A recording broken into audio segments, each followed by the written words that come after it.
एक नया खुलासा हुआ है जिसमें बीजेपी की सरकार के जो भ्रष्टाचार के रिकॉर्ड्स हैं वो टूटते हुए दिखाई दे रहे हैं। बाबा रामदेव जो इस उत्तराखंड की धरती से पनपे, उपजे, बढ़े, वो आज सरकार के संग मिलकर अपने सहयोगी की मदद से किस तरीके से इन कारनामों में लिप्त हैं, यह आज सामने आ रहा है।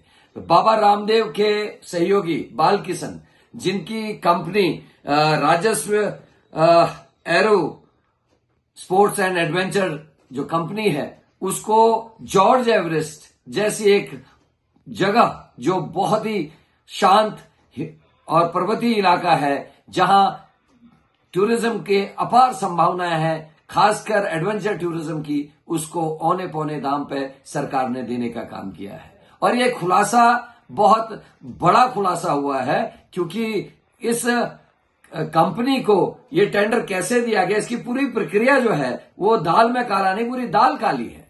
इस कंपनी को देने के लिए 3 कंपनियों ने बिड की। इसमें पहला नाम भरवा एग्रो साइंस लिमिटेड, उसके अलावा प्राकृतिक organic private Indian private limited, और तीसरी राजस्व aero sports and adventure limited ने टेंडर डाले, जिसमें एक कंपनी ने 65 लाख, दूसरी ने 51 लाख और तीसरी कंपनी जिसको टेंडर दिया उसको 1 करोड़ रुपया सालाने की दर से इन्होंने अपनी बिड डाली। और इसमें राजस्व एरो स्पोर्ट्स एडवेंचर कंपनी को ये बिड दे दी गई। आप जानकर आश्चर्य करेंगे कि बिड से पहले इसमें जो बालकिशन जी है, उनका जो कुल हिस्सा था वो 25.1% का था, और जैसे ही कंपनी को ये काम मिला, उनका जो हिस्सा था वो 69.43% पहुंच गया।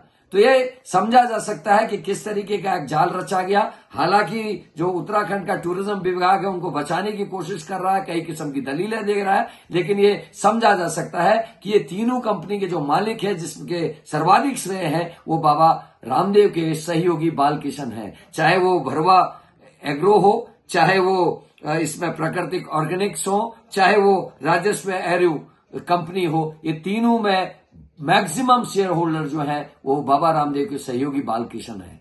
तो ये पूरा मामला यही नहीं रुकता। आपको जानकर आश्चर्य होगा उत्तराखंड के लोगों को कि इस जो ये इलाका है जॉर्ज एवरेस्ट का, इसको बनाने में, संवारने में, इसको उपकृत करने में सरकार ने 23 करोड़ रुपए खर्च किए, और 15 साल की लीज में जो बालकिशन जी को एक काम दिया गया है उसमें 1 करोड़ रुपए सालाना, मतलब खर्च 23 करोड़ और आमदनी होगी 15 करोड़। तो ये उल्टी गंगा बह रही है इस उत्तराखंड में। और किस तरीके से सरकार भारतीय जनता पार्टी की लगातार चूना लगाने का काम कर रही है जनता को, जनता के पैसे को, ये इस बात से समझा जा सकता है। और अब हमारी समझ में आ रहा है कि हमेशा कांग्रेस और कांग्रेस के नेताओं की बुराई करते हुए बाबा रामदेव क्यों दिखाई देते हैं, उनको क्या लाभ पहुंच रहा है, ये जनता के नजर में मैंने एक चीज डाली है। दूसरा, किस तरीके से उत्तराखंड की सरकार बेरोजगारों के संग खेल कर रही है, उस पर भी हम आते हैं। आपको याद होगा पिछले वर्ष मैं और धारचूला के विधायक भाई हरीश धामी जी, हम गुंजी इत्यादि इलाकों में गए थे, और वहां हम लोगों ने धरना प्रदर्शन किया था वहां के लोगों के साथ रह के।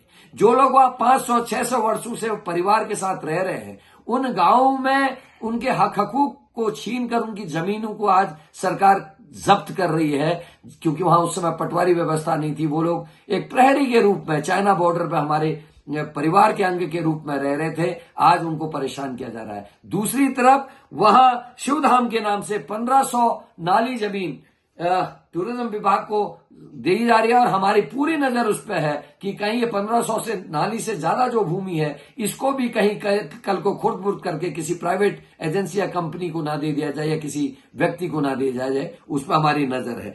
तीसरा, वहां एक एविएशन कंपनीज हैं, उसमें 2-3 कंपनीज के नाम है प्रमुख तौर पर, उसको मैं जल्दी आपके सामने लाऊंगा। इन कंपनीज के माध्यम से वहां हेली सर्विसेज के माध्यम से ओम पर्वत और छोटा कैलाश के दर्शन कराए जा रहे हैं। अपने ही होम स्टेज में लोगों को टिकाया जा रहा है, या तो कुछ लोगों को उसी दिन वापस किया जाता है दर्शन के बाद, और कुछ लोगों को अपने होम स्टेज में टिकाकर दूसरे दिन वापसी कराई जाती है।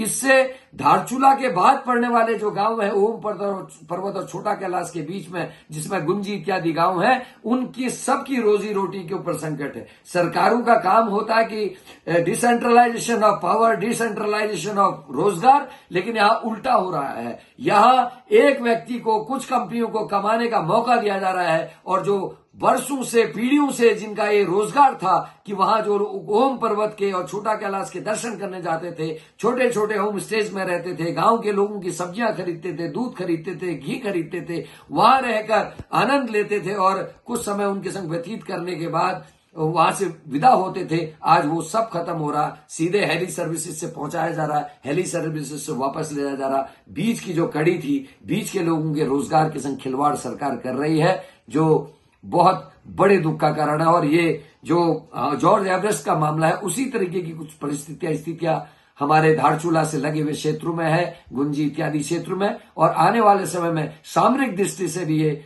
उत्तराखंड के लिए बहुत खतरनाक, या देश के लिए बहुत खतरनाक होने जा रहा है। इस पे संज्ञान लेना चाहिए, और मैं आम जनता से अपील करता हूं कि इन सभी मामलों पर आप लोग भी पैनी नजर रखें, और क्या ये सरकार आपके साथ, उत्तराखंड के संग और देश के साथ कर रही है, इस पे हम सब लोगों की एक राय होनी चाहिए, हम लोगों के विचार होने चाहिए, हमको इसकी जांच परख करनी चाहिए और रखवाली करनी चाहिए। धन्यवाद।